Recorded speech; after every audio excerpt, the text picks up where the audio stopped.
Hello everyone, আসসালামু আলাইকুম। Welcome to my page. আজকে আমি আপনাদের সঙ্গে শেয়ার করব সিম্পল বাসমতি চিকেন বিরিয়ানি। এটা দেখতে যেমন লোভনীয়, আলহামদুলিল্লাহ খেতেও কিন্তু ভীষণ মজার। প্রথমে কড়াইয়ে দিয়ে দেব পরিমাণ মতো তেল, তারপরে এতে দিয়ে দেব গরম মশলা আর পেঁয়াজ কুচি। পেঁয়াজগুলো ভালোভাবে ভেজে নিতে হবে। আমি কিন্তু পেঁয়াজগুলো বেশি ভাজিনি, হালকা করে ভেজে নিয়েছি। তারপরে এখানে দিয়ে দেব বাটা মশলা।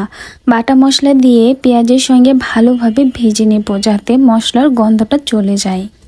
মশলাগুলো ভালোভাবে 3 থেকে 4 মিনিট ভেজে নেব। তারপরে এখানে দিয়ে দেব মুরগির মাংস। আমি এখানে একটা পুরো মুরগির মাংস নিয়েছি। মুরগির মাংসগুলো দিয়ে তেলের সঙ্গে আর মশলার সঙ্গে ভালোভাবে 5 থেকে 6 মিনিট ধরে ভেজে নেব। তারপর দিয়ে দেব 2 টেবিল চামচ পরিমাণ বিরিয়ানি মশলা। বিরিয়ানি মশলা দিয়ে 2 থেকে 3 মিনিট আবারও ভেজে নেব। তারপর দিয়ে দেব গুঁড়া মশলা, লবণ, গুঁড়া মরিচ আর ধনিয়া গুঁড়া দিয়ে ভালোভাবে মাংসের সঙ্গে 3 থেকে 4 মিনিট ধরে ভেজে নেব সব কিছুকে। তারপর এখানে দিয়ে দেব একটি টমেটো আর দিয়ে দেব পরিমাণ মতো টক দই। সব কিছুকে একসঙ্গে নেড়ে চেড়ে ভালোভাবে মিশিয়ে নেব এবং আরও 2 থেকে 3 মিনিট ধরে ভেজে নেব। তারপরে মাংসগুলো সিদ্ধ হওয়ার জন্য পরিমাণ মতো পানি দিয়ে দেব। আমি কিন্তু অল্প পরিমাণের পানি দিয়েছি।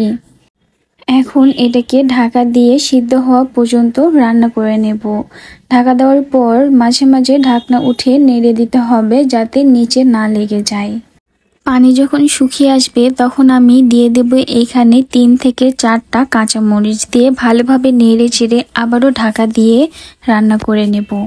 মাংস রান্না কিন্তু আমার হয়ে গিয়েছে। চলুন এবার চালটা রেডি করে নিই। একটা পাত্রে পরিমাণ মতো পানি দিয়ে এখানে দিয়ে দেব জয়িত্রী, অল্প পরিমাণে শাহি জিরা, গোটা এলাচ আর লবণ দিয়ে পানিতে একটা বলক উঠিয়ে নেব। তারপর পরিমাণ মতো চাল দিয়ে এটাকে আমি 90% সিদ্ধ করে নেব। 90% সিদ্ধ হয়ে যাওয়ার পরে পানি ঝরিয়ে ফ্যানের নিচে কিছুক্ষণ রেখে দেব।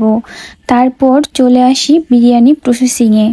প্রথমে বাসমতি ভাতের একটা থিক লেয়ার নিচে দিয়ে দেব।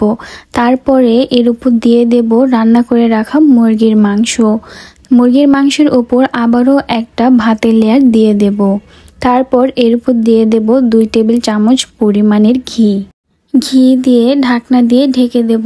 আর ঢাকনায় যদি কোনো ছিদ্র থাকে তাহলে সেটাকে কিন্তু বন্ধ করে দিতে হবে।